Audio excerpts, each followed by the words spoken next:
안녕하세요. 세상을 이롭게 하는 일에 관심 많은 승무원쌤 김용숙입니다. 5월 1일 이재명에게 운명의 날이었다고 해도 과언이 아닙니다. 저는 5월 1일 3시를 기다리면서 제가 마치 입학시험을 받고 합격 여부를 기다리는 것만큼이나 가슴이 두근거렸습니다. 저는 그만큼 이재명이라는 인간은 대한민국 정치판에서 반드시 축출되어야 된다, 그런 생각을 하고 있습니다. 그럼에도 불구하고 이재명이는 거머리처럼 끈질긴 생명력을 가지고 있습니다. 결국 이재명을 걷어내는 일은 대법원만이 할 수 있기 때문에 이 대법원의 판결을 정말 저는 마음 졸이면서 바라볼 수밖에 없었습니다. 대법원, 그동안 법치가 무너졌던 대한민국의 법치가 바로 서는 날이 바로 5월 1일이었다. 저는 이렇게 판단하고 싶습니다. 역사에 남는 일이다, 이렇게 생각됩니다. 대법원 판결, 이재명 내 이놈, 너는 내 죄를 알렸다. 한마디로 너는 거짓말쟁이야 라고 대법원이 판결을 한 것입니다. 이럼에도 불구하고 이재명과 민주당은 갖은 거짓말과 억측과 때를 부리면서 온갖 깡패짓, 양아치짓은 다 하고 있습니다. 느닷없이 한덕수 총리가 사직을 하고 대통령 출마 선언을 하자 최상목 대행의 대행을 탄핵을 하겠다고 또 국회에 나서니까 한덕수 총리는 최상목 경제기획부 장관을 사표를 받아서 사표를 하고, 야, 니네 웃기지 마. 니네가 나를 탄핵시킨다고 내가 사표 내고 나갈 거야 하고 사표를 내서 지금은 이주호 교육부 장관이 대통령 대행의 대행을 하게 됐습니다. 이것들이 정상적인 인간입니까? 이것들이 정당입니까? 이것들이 인간입니까? 이것들은 양아치 집단만도 못한 행위를 하고 있으면서 발악을 하고 있습니다. 이렇게 발악하는 민주당과 이재명을 향해서 대법원이 철퇴를 내린 것입니다. 대법원이 어떤 판결을 내릴지 평론가마다 많은 평론을 하고 있습니다. 기각은 이재명 무죄 맞아 라고 판단을 내리는 거 기각이었습니다. 그 다음에 파기자판은 고등법원에서 무죄로 판결한 것이 대법원에 올라왔는데 이거는 잘못된 판결이야 하고 대법원 나름대로의 대법원 판단이 나올 수도 있다는 그러한 예측도 있었습니다만 이런 경우는 거의 없기 때문에 이것은 경우의 수에서 빠져 있었습니다. 가장 유력한 것이 파기환송이었습니다. 즉 고등법원의 판결, 이재명이를 무죄라고 판단한 고등법원의 판결이 잘못됐으니 다시 재판해라 하고 파기해서 다시 고등법원으로 내려보내는 겁니다. 이 고등법원으로 내려갔지만 대법원의 판결을 고등법원이 뒤집지는 못하는 것이 법으로 되어 있기 때문에 이 대법원의 판결, 이재명 너는 유죄야, 너는 거짓말쟁이야, 너는 네 죄를 알겠지라고 한 대법원의 판결은 맞다. 더군다나 이 판결은 10대 2로 찬성 의견이 많았습니다. 절대 다수가 이재명이 너는 거짓말이라고 판결을 한 것입니다. 물론 고등법원에서 파기환송을 해서 이재명이 유죄가 판결이 돼도 이재명이는 또다시 재항고를 할 것입니다. 왜? 끈질긴 거머리 같은 인간이니까요.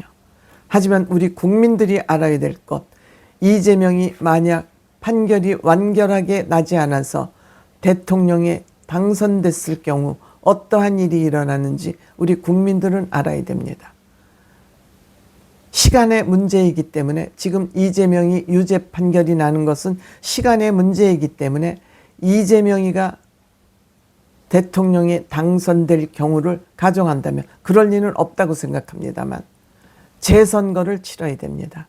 이 재선거는 여당, 야당, 제3당에서 할 경우 1, 2천억의 비용이 국민의 혈세가 들어가는 것입니다. 낙선이 될 경우에는 뭐 문제가 없습니다만 또 이 재선이 된다 해도 또 문제는 남습니다.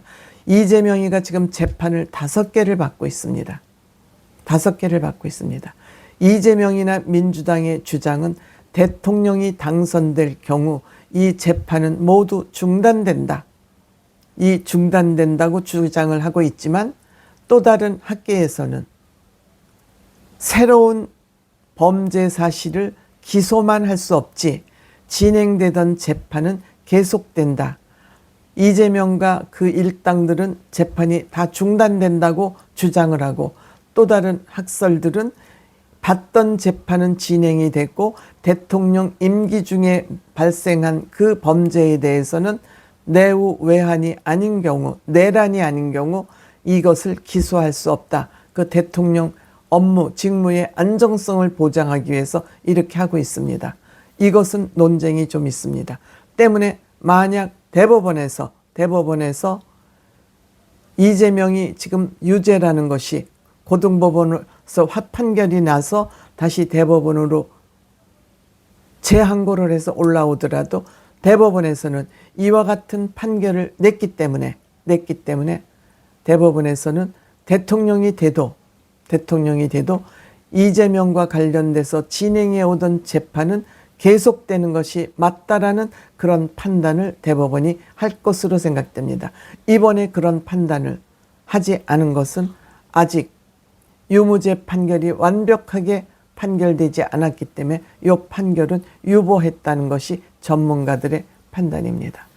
만약 이재명이가 이번에 대통령이 돼서 다시 재선거를 하게 될 경우, 왜냐하면 피선거권이 없는 사람이 유죄 판결이 날 경우 피선거권이 없는 사람이 대통령이 당선이 됐기 때문에 이거는 재선거를 할 수밖에 없습니다. 이렇게 되면 민주당은 지금 이재명이 유죄를 받으면 정부 예산, 대통령 선거에 들었던 434억 원과 이번에 또 대통령 선거를 하면서 들은 국민의 세금, 정부 보조금 합쳐서 1,000억 이상을 다시 토해내야 됩니다. 국민의 세금으로 치른 이 선거 자금을 토해내야 됩니다.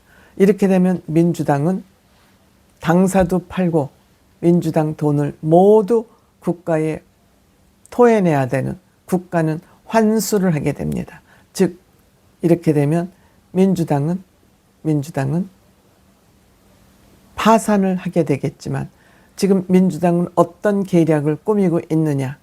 민주당 170석 이생되는 의석을 가지고 만약 이재명이가 당선이 된다면 이재명은 본인의 범죄 사실을 모두 지우는 입법을 하고 이 입법에 대해서 이재명이 대통령이 되기 때문에 거부권을 행사하지 않을 것입니다. 그러면 이재명이 대통령이 되는 순간 이재명의 죄는 싹 다 없어지는 것입니다. 그리고 헌법재판관 2인을 대통령이 임명할 수 있게 됐기 때문에 헌법재판소까지 장악을 하면 이재명 독재시대, 북한과 같은 이재명 독재시대가 올 것입니다. 여러분들 정신 차리기 바랍니다. 이재명이가 대통령이 된 독재국가에서 우리들이 노예로 살아야 되겠습니까? 이럼에도 이재명의 지금 지지율이 40%가 넘게 나오는 것이 정상입니까? 우리는 한동훈 후보가 됐던 한덕수 전 총리가 됐던 이 두 사람이 마음을 모아서 누가 돼도 괜찮습니다. 두 분 다 훌륭한 사람이기 때문에 누가 돼도 괜찮습니다.